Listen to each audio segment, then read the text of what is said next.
Salut, c'est Guillaume et bienvenue dans cette vidéo. Alors si tu as cliqué sur cette vidéo, c'est probablement que tu as envie de perdre du poids, mais que tu n'aimes pas faire de sport ou tout simplement que tu as déjà une vie bien remplie et que tu n'as pas le temps de faire du sport. Alors ça tombe bien puisque dans cette vidéo, je vais t'expliquer exactement comment faire pour perdre du poids sans avoir besoin de faire du sport. Alors avant toute chose, il faut que tu saches que cette vidéo est la deuxième partie d'une première vidéo que j'ai faite qui s'appelle comment faire pour perdre du poids sans faire de cardio. Donc si tu n'as pas vu cette première vidéo, je t'invite à cliquer sur la fiche juste ici ou à cliquer dans le lien qui est dans la description.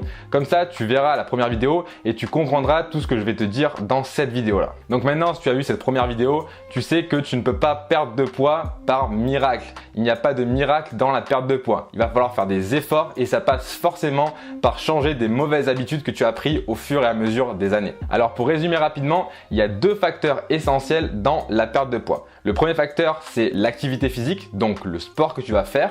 Et le deuxième facteur, c'est l'alimentation. Évidemment, le mieux, c'est de combiner ces deux facteurs-là pour mettre le plus de chances de ton côté pour perdre du poids.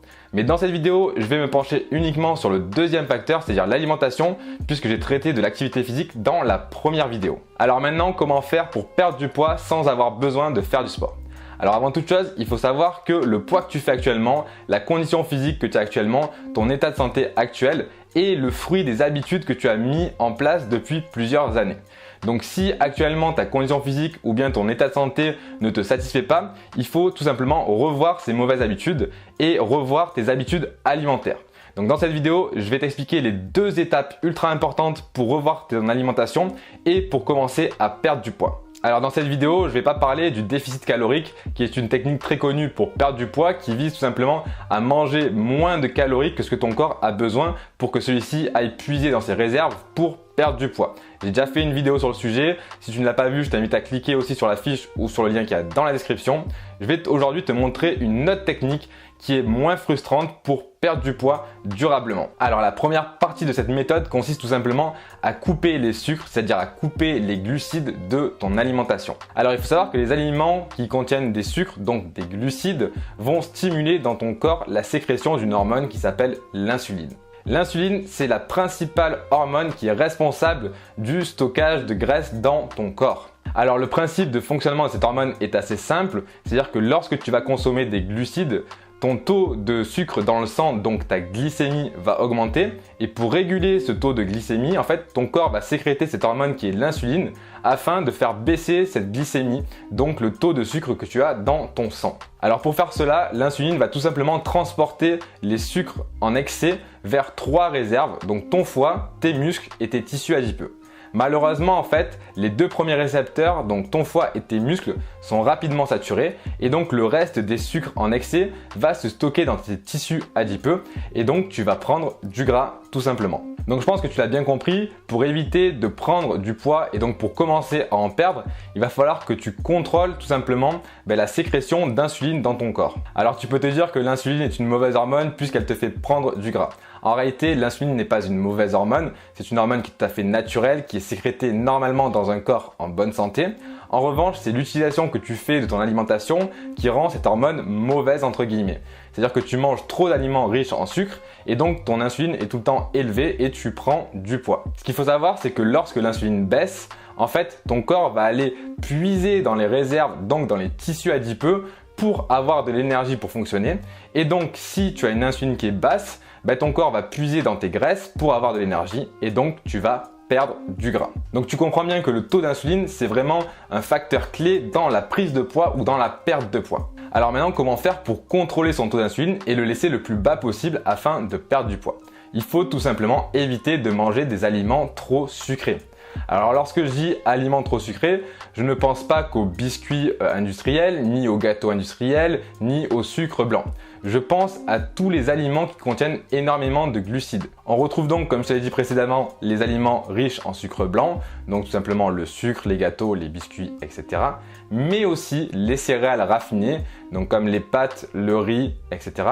Et enfin, certains féculents comme la pomme de terre par exemple. Donc tous ces aliments-là ont un point commun, ils ont un indice glycémique élevé.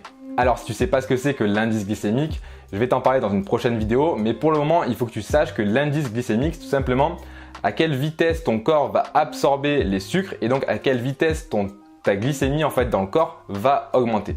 Donc plus un aliment va avoir un indice glycémique élevé, plus la vitesse à laquelle la glycémie va augmenter va être élevée. Et donc en comparaison et en parallèle de ça, il y aura forcément une sécrétion d'insuline dans ton corps aussi élevée. Tu l'auras donc compris, si tu consommes actuellement ce type d'aliments, donc des aliments riches en sucre blanc, des céréales raffinées ou bien même certains féculents comme la pomme de terre, ton corps va sécréter toujours de l'insuline et c'est à cause de ça que tu prends du poids au fur et à mesure des années. Alors pour contrer ça, il suffit tout simplement de supprimer ces aliments-là. C'est la chose la plus simple et c'est la chose qui va te permettre de perdre du poids. Alors maintenant que tu as supprimé ces aliments riches en sucre de ton alimentation, il faut quand même les remplacer par des aliments plus intéressants pour t'aider à perdre du poids. Donc pour cela, il faut choisir des aliments avec un indice glycémique faible, des aliments avec une forte valeur en micronutriments, donc tout ce qui est vitamines et minéraux pour amener à ton corps tout ce qu'il a besoin pour fonctionner et être en bonne santé. Et également des aliments avec une densité calorique faible, c'est-à-dire que pour une portion d'aliments, tu auras très peu de calories à l'intérieur. Alors tu peux te dire, mais qu'est-ce que c'est que ces aliments de fou qui vont me permettre de perdre du poids et dont on m'a jamais parlé? Eh bien, j'ai une bonne nouvelle pour toi, ce sont tout simplement les légumes. Oui, tu sais, les aliments colorés que tu laissais au bord de ton assiette quand tu étais jeune à la cantine ou même au restaurant. Ce sont donc tout simplement les légumes qui vont te permettre de perdre du poids sans avoir besoin de faire du sport. Alors l'avantage des légumes, c'est qu'ils sont extrêmement faibles en glucides. Et donc comme ils sont faibles en glucides, tu ne vas pas avoir un pic de glycémie dans ton corps et donc ton corps ne va pas sécréter d'insuline. De cette façon-là, il va pouvoir aller trouver de l'énergie dans tes tissus adipeux et donc tu vas commencer à perdre du gras. En plus de ça, un autre avantage des légumes, c'est qu'ils ont une densité calorique très faible. C'est-à-dire que pour une grande quantité de légumes, tu auras très peu de calories à l'intérieur. Donc tu vas pouvoir en manger énormément et avoir rapidement une sensation de satiété, donc tu n'auras plus faim et pourtant tu arriveras à perdre du poids de cette façon-là. C'est donc la meilleure façon de perdre du poids sans se frustrer. Alors pour mettre en place cette méthode-là, je t'invite tout simplement à remplacer en fait les glucides de ton alimentation par des légumes. Donc si tu as l'habitude de prendre des pâtes par exemple dans ton repas du soir, dans ton dîner, tu peux tout simplement remplacer ta portion de pâtes par une portion de légumes équivalente. De cette façon-là, tu vas réussir à perdre du poids et à perdre du poids sur la durée. Pour terminer, même si ce n'est pas le sujet de la vidéo, je préfère te le rappeler, mais le fait d'avoir une bonne alimentation va te permettre de perdre du poids. Cependant, pratiquer une activité sportive, ça va te permettre de tonifier ton corps et d'avoir une meilleure santé. C'est pourquoi je t'invite quand même à pratiquer du sport régulièrement, 1 à 2 fois par semaine, pour garder en fait un corps en bon état de marche. Maintenant, si tu as aimé cette vidéo et que tu souhaites aller un petit peu plus loin, je t'invite à rejoindre gratuitement une formation que j'ai faite qui s'appelle 4 étapes simples pour se construire un physique musclé. Je te mets le petit lien ici ou le lien dans la description. C'est totalement gratuit et tu recevras plein de conseils pour t'aider à améliorer ta condition physique. Voilà, donc moi je te laisse là, cette vidéo elle est maintenant terminée. N'hésite pas à me dire ce que tu en as pensé dans les commentaires. N'oublie pas non plus de mettre le petit pouce bleu et bien sûr de t'abonner à la chaîne pour recevoir d'autres conseils sur la musculation, le fitness et l'alimentation. Je te dis à très bientôt dans une prochaine vidéo et d'ici là, sois en forme. Allez, ciao!